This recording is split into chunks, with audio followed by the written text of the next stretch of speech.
For bodies P, Q, R and S are projected with equal velocities having angle of projection 50 degree, 30 degree, 45 degree and 60 degree with the horizontal respectively.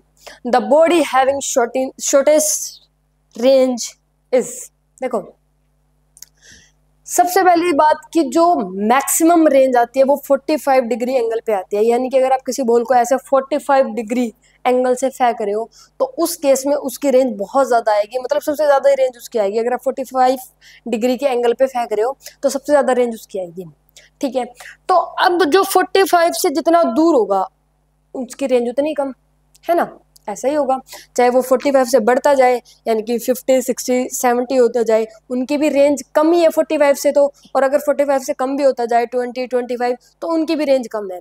जो जितना 45 से दूर जाएगा, चाहे वो increase करे चाहे वो डिक्रीज करे, उनकी रेंज कम ही आएगी।